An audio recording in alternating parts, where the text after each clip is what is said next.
Cinquième partie de notre cours, on va aborder maintenant une notion qui est essentielle pour notre compréhension de l'eschatologie, et je dirais même plus pour notre compréhension de la Bible et pour une vie chrétienne qui est saine. C'est-à-dire que si on ne comprend pas ce dont on va parler dans cette partie-là, alors on va être tiraillé. Il y a des choses à côté desquelles on va passer à coup sûr. Alors, on parle du déjà et du pas encore. Peut-être c'est une expression que vous avez déjà entendue ou pas encore entendue. On va l'expliquer justement. On l'a vu, les auteurs du Nouveau Testament donc estimaient qu'on vit dans ces derniers jours et que la venue de Christ a marqué le commencement des temps de la fin. C'est le début de la fin à partir de l'incarnation, la résurrection, c'est le début de la fin. On voit que Christ a ouvert cette ère nouvelle euh, et que Christ a inauguré ce royaume qu'il viendra parachever. Et donc, Richard Bauckham nous dit les promesses de déjà sont la garantie du pas encore. La venue du Christ exerce donc une pression permanente sur le présent, motivant le chrétien dans sa vie quotidienne. Et donc, le chrétien, nous sommes dans une tension entre le déjà et le pas encore, entre Christ qui est déjà venu et pas encore venu, qui est déjà venu pour inaugurer son règne et qui reviendra pour le parachever, pour le consommer. Donc on vit une tension dans ce déjà de l'eschatologie et ce pas encore, ce qui est à venir. Et on l'a vu, hein, cette distinction, ce double temps a été introduit par les auteurs du Nouveau Testament, par Jésus lui-même, qui parlait de ce siècle et du siècle à venir, qui nous parle des derniers jours et dans lesquels on attend le dernier jour. Et cette expression entre du déjà et du pas encore, elle a été illustrée peut-être de la manière la plus illustre par Oscar Cullmann, qui est un théologien français du XXe siècle, et qui a donné cette image donc, qui est devenue un classique en fait, pour illustrer la tension que l'on vit. Et il parle de la différence, le délai qu'il y a entre le jour du débarquement, donc le 6 juin 1944, débarquement des Alliés sur les plages de Normandie, et puis le jour de la victoire qui est célébré le 8 mai 1945. Donc le délai entre le 6 juin et le 8 mai. Plusieurs mois s'écoulent en réalité entre ces deux dates. Entre ce qu'on appelle le D-Day, le jour du débarquement, et le V-Day, le jour de la victoire. Le 6 juin 1944, les forces alliées débarquent sur les plages de Normandie. Il faut s'imaginer quelque chose d'extraordinaire. On a 1000 bateaux, 200 000 soldats. Et là, on sait que ça marque la fin de la guerre. On sait que ce déploiement d'une telle envergure marque en fait le début de la fin et que la victoire est assurée. Et tous ceux qui ont assisté, tous ceux qui ont été les témoins, tous ceux qui aussi ont entendu les comptes rendus de ce débarquement, tous ceux qui l'ont vécu, savaient que la fin de la guerre n'était qu'une affaire de temps finalement. Et beaucoup ont dit qu'elle était déjà gagnée. Mais entre cette idée et cette impression, même si c'était une certitude, entre cette idée et ce que vivaient les soldats qui étaient en train de débarquer ou qui étaient encore sur le champ de bataille, il devrait y avoir une grande différence. Les balles sifflaient encore, les obus continuaient de s'écraser, les victimes étaient encore nombreuses. Euh, la victoire, l'odeur de la victoire était déjà là, mais elle n'était pas encore vraiment là. Et de la même manière, nous dit Kuhlmann dans cette illustration, Christ est déjà venu. Il a déjà vaincu la mort, nous a déjà délivrés de la condamnation du péché. La victoire est déjà assurée. Mais la bataille fait encore rage jusqu'au jour du Seigneur, jusqu'au jour de la victoire finale et définitive. Et c'est vrai qu'on souffre aujourd'hui et qu'on attend avec impatience, avec certitude, cette délivrance finale et définitive.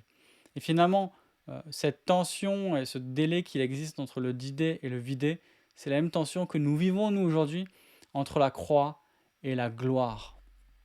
Donc nous avons une tension entre le déjà et le pas encore, et aussi une tension entre le monde présent et le monde à venir.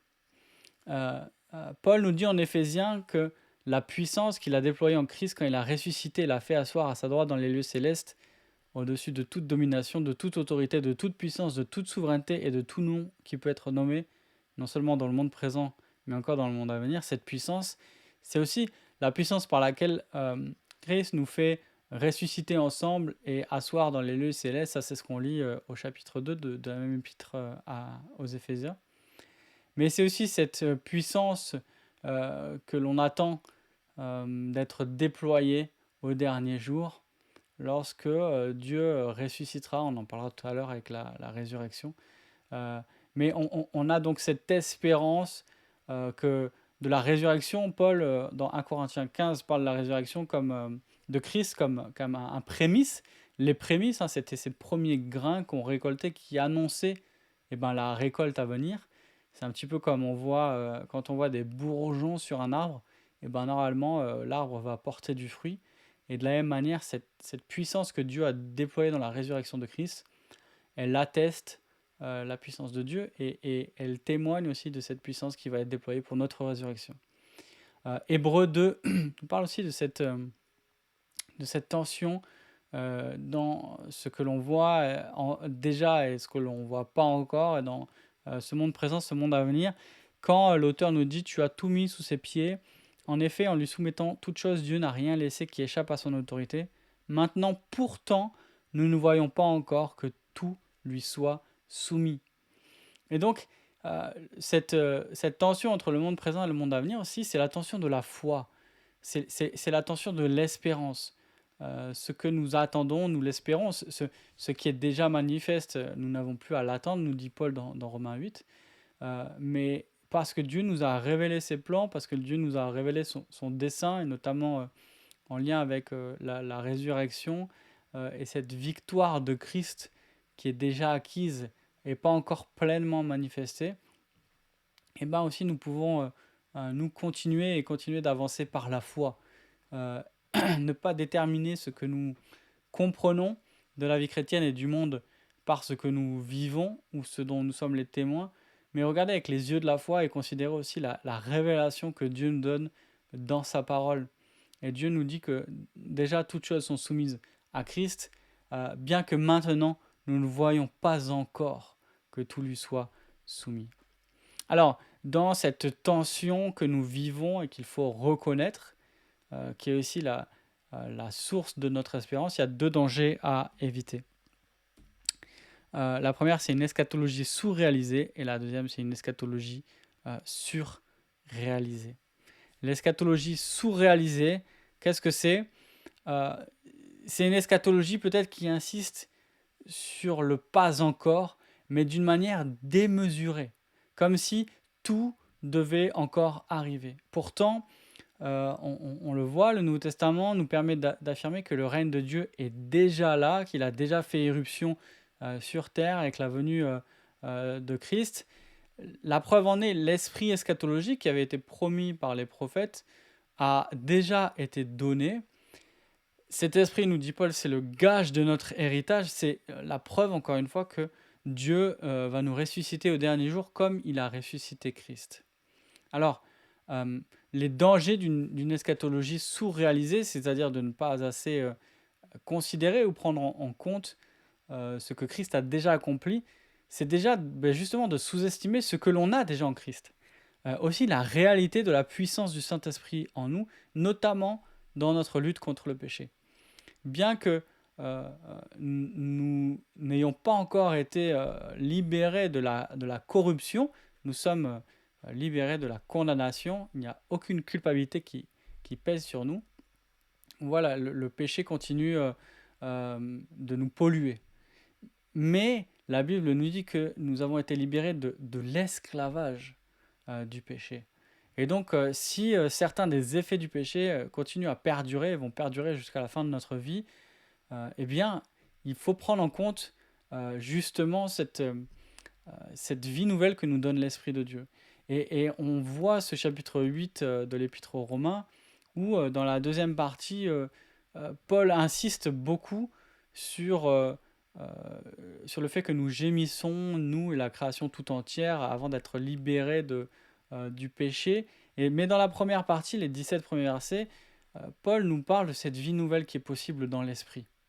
Et donc, sous-estimer, avoir une eschatologie un peu sous-réalisée, c'est sous-estimer aussi ce que Dieu nous a déjà donné en Christ, par son esprit, lorsqu'il nous a sauvés. C'est aussi peut-être risqué de se laisser gagner par le défaitisme ou le légalisme. Le défaitisme, c'est de dire, mais de toute façon, euh, je peux rien faire. En attendant ma libération définitive et totale, je ne peux rien faire ici-bas. Et c'est manquer en fait que euh, la tension en fait que met le Nouveau Testament, c'est cette tension que oui, on est jusqu'à notre délivrance totale, on est encore soumis à la corruption. Et en même temps, c'est toujours pour les auteurs l'occasion de nous rappeler de continuer à marcher dans la sainteté, de faire tous nos efforts. Et donc on voit que l'eschatologie du Nouveau Testament, bien sûr, elle insiste sur le pas encore, mais aussi sur le déjà. Dire, mais vous avez déjà l'Esprit de Dieu qui grandit en vous et qui vous aide à marcher selon ce que Dieu demande. Le légalisme, c'est peut-être se laisser tenter par l'idée que... alors, il y a bien sûr cette idée du légalisme qui dit qu'on est approuvé par ce que l'on fait, et donc qui met les œuvres comme avec une valeur aux yeux de Dieu, nos œuvres comme ayant une valeur aux yeux de Dieu. Mais c'est aussi cette idée que nous devions peut-être continuer par nos propres efforts ce que Dieu a commencé à faire en nous par l'Esprit. Et une eschatologie sous-réalisée peut-être oublierait encore une fois le rôle de l'Esprit en nous et nous conduirait à des efforts qui ne seraient motivés que par notre volonté ou nos propres forces. Et ça, c'est bien sûr un danger. Alors, l'eschatologie surréalisée, à l'inverse, est aussi un danger. Et là où l'eschatologie sous-réalisée insistait sur le pas encore, l'eschatologie surréalisée peut-être met une emphase particulière sur le déjà, insiste sur le déjà, comme si, alors c'est dans les cas les plus extrêmes, rien ne devait encore arriver. Alors, c'est rare de rencontrer ce genre de choses dit ainsi, mais beaucoup qui ont une eschatologie surréalisée insistent de manière très particulière sur la victoire en Christ. Voilà ce que dit Paul à Timothée, il dit: évite les bavardages profanes, car ceux qui s'y livrent avanceront toujours plus dans l'impiété, et leur parole propagera son infection comme la gangrène. C'est le cas d'Hyménée et de Philette. Ils se sont détournés de la vérité en affirmant que la résurrection est déjà arrivée, et ils ébranlent la foi de certains.